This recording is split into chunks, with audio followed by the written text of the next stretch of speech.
Is Mahatma Gandhi the world's biggest hypocrite? For all the praise he gets, there sure are some crazy things that this man has either said or done. Things that even at the time caused him to lose followers. Gandhi was a master at demonstrating the power of non-violent political revolution. He led peaceful protests against the British and played a key role in India's independence. These peaceful tactics would inspire Martin Luther King Jr. and Nelson Mandela. There's no doubt a lot of good to say about Gandhi, but in this video, we're going to list some of the shocking and straight up weird facts about the famous activist, a man who is widely praised as a saint. George Orwell once said in reference to Gandhi that saints should be judged guilty until they are proven innocent.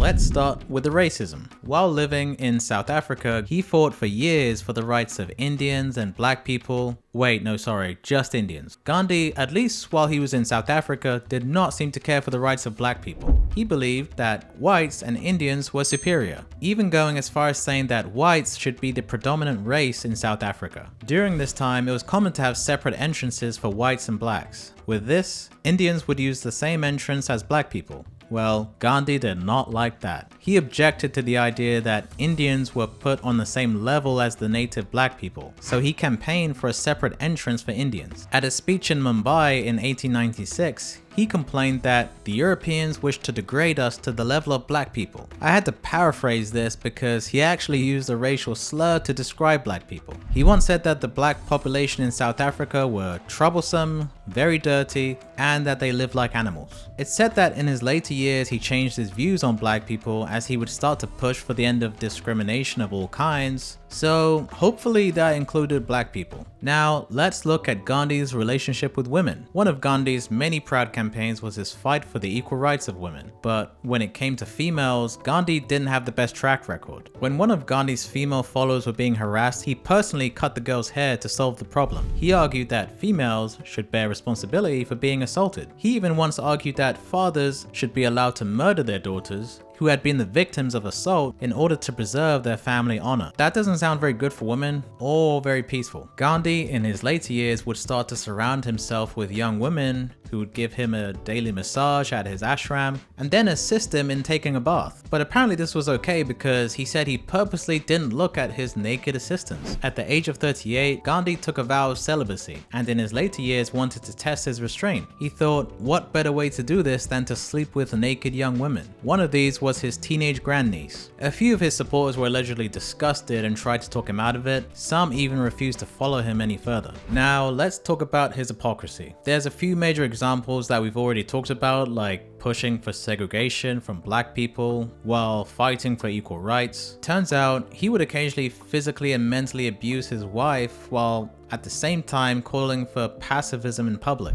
Gandhi's stance on non-violence seems like a good thing on the surface, but it was kind of problematic. For instance, he was against vaccinations for smallpox. His reasoning was that injections and surgery were examples of violence. In 1948, Gandhi's wife contracted malaria. The doctor tried to give her a penicillin injection, but Gandhi prevented this as he saw it as violence. This led to his wife dying. Now, if we rewind the clock a few years earlier, Gandhi had severe diarrhea while he was in prison. The doctor gave him an injection, so he was able to make a full recovery. He later had appendicitis, and guess what?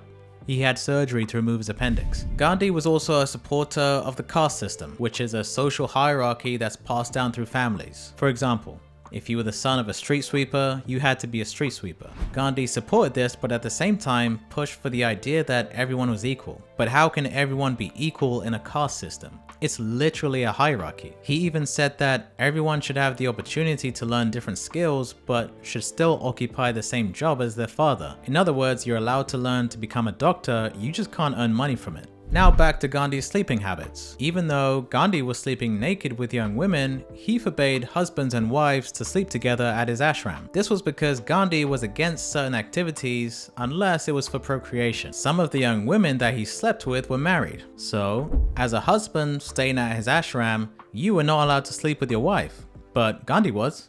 And just a reminder, he did this while naked. So racism, hypocrisy, and bizarre spiritual practices certainly make Gandhi a complicated figure to say the least. He no doubt inspired a lot of good in people, and a lot of his thoughts at the time were very progressive. He led campaigns to ease poverty, increase rights for women, and tried to bring religious harmony between Hindus and Muslims. His achievements in India resulted in him being called the father of the nation. Sadly, there's a dark side to everything, and Gandhi's legacy is no exception. He's a prime example of why saints should be judged guilty until proven innocent. That's all, people. Let me know what you think in the comments.